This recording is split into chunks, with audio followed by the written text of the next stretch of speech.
You're hearing Focus with Paul W. Smith on 760 WJR, where Michigan comes to talk. Justin Kirk, born and raised in Macomb County, shaped by the same working class values, faith, and grit that define the community he's proud to call home, still calls home, still lives in Macomb. And I'm glad he's a listener and his people are listeners, and they've called in and said we ought to get to know Justin Kirk, who's running for the soon-to-be vacated John James seat in Congress. Justin Kirk is running as a Republican in the 10th District. Justin, nice meeting you. It's Paul W. Hi, Paul. Thank you for having me on. And that was a great introduction, a great summation. I appreciate that. You know, you've been a staple on the airwaves my entire life, so it's an honor, and I appreciate you having me on.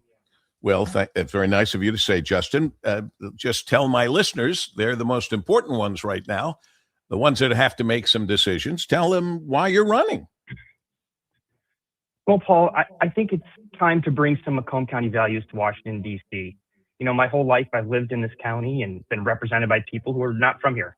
You know, they're from Oakland County, and the district is 90% Macomb County. So they don't know what it's like to grow up here. And when I think of Macomb County, I think of my father, who's a successful attorney. He worked his way through school working on the back of a garbage truck in Macomb County. You know, he's built a successful business. And so that's what I mean. It's about Macomb County values. It's inherent. It's hard work, earning what you get. And really, it boils down to common sense, really. So what would you say, Justin Kirk, would be the most important issues facing the 10th District?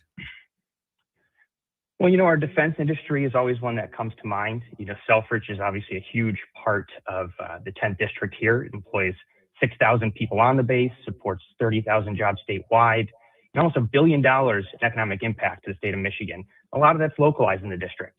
And, you know, I think even Governor Whitmer understands the importance of Selfridge Air National Guard base. It's a bipartisan issue. There's few left today.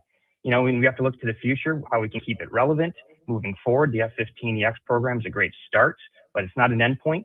We have to continue iterating. And I don't think we can forget the Mountain Road Corridor, which is one of the largest concentrations of ground combat defense manufacturing in the United States. Over 200 defense contractors and subsidiaries that work there. We have to think of ways to attract new businesses, more businesses, grow the ones that are existing in the district, and that goes along with supporting national defense, which is an issue I'll focus on in Congress. A second one would be, you know, $1 billion of fraud that we've seen. You know, in 2024, Medicare reported $54 billion in improper payments. Medicaid reported $31 billion in improper payments. That's almost the entirety of the state of Michigan's budget in improper payments. You know, that's not the potential fraud we've seen in California or Minnesota. Those are just what Medicare and Medicaid report themselves. And I think that is wholly irresponsible. You know, Elon Musk, when he ran Doge, which I love the idea of, said that he thought that 10% of our $7.1 trillion budget was potentially lost to fraud. I mean, $700 billion, that's every single year. So that cannot be allowed to continue, and it's something I'm going to work hard to root out in Congress. And lastly, I think... Go ahead. No, you go. I thought you paused. I thought you were done. Go ahead. Oh, I appreciate it. One last topic I want to hit on is jobs. You know, I think the administration's focused on this. I was with J.D. Vance last Tuesday when he came to the state, which shows that the administration is acutely focused on this.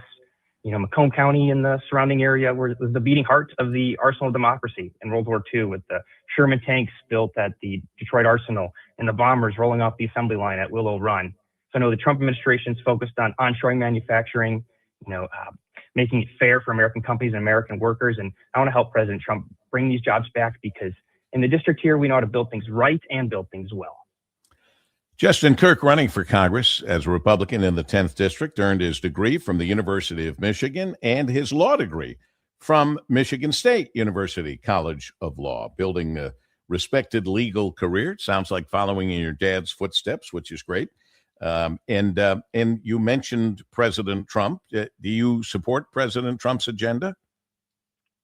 Of course, I do. I think President Trump has worked hard for the American people. I think he continues to do so, as you see with J.D. Vance's visit, that he's focused on the Midwest, manufacturing jobs. You know, if you just look at the border issue, I think in his first year, they deported over 400,000 criminal legal aliens. 55,000 of those, which is a low estimate, are violent criminals, which is 55,000 violent criminals out of our communities, off our streets. And every illegal immigrant that is deported is another home for an American, more Medicaid dollars for Americans, less strain on our emergency services, and higher wages for all Americans. And this is something, in a manufacturing heavy district like the 10th and in Macomb County, that's something we feel acutely. So we see those benefits. What would you say sets yourself apart from your competitors, Justin? I grew up here, Paul. I'm a fourth generation Macomb County resident. And, as I said, Macomb County makes up about 90% of the district. And in my lifetime, I've never had a representative that is from Macomb County. I have an opponent that's saying that he's running for his ethnic group, and another opponent who has never lived in this district, let alone this county. So I'm the only one who's born and raised here, and I'm running for everybody in the 10th district and Macomb County, every resident, because I know it's like to grow up here, and because I'll be ready on day one. I was an attorney in private practice, as you eloquently described, and I've experienced working on the Hill in D.C., so I understand how legislation moves through committee, how the House operates, so I can begin working for the people of this great district on the very first day I'm in office. Justin, how can people come online to find more information about you? Yeah, they can go to justinkirk2026.com. It outlines my background, like I said, as you described, as well as the issues that I'm focused on. Events coming up, our socials. So that's the best place to get in touch. JustinKirk2026.com. JustinKirk2026.com. Very nice meeting you. We wish you good luck, Justin. Thank you, Paul. I appreciate it. Appreciate you giving me the time. And like I said, it's an honor to be on your show here. Running for Congress as a Republican in the 10th District to fill the soon-to-be empty John James seat. As we continue in Focus with Paul W. Smith on WJR.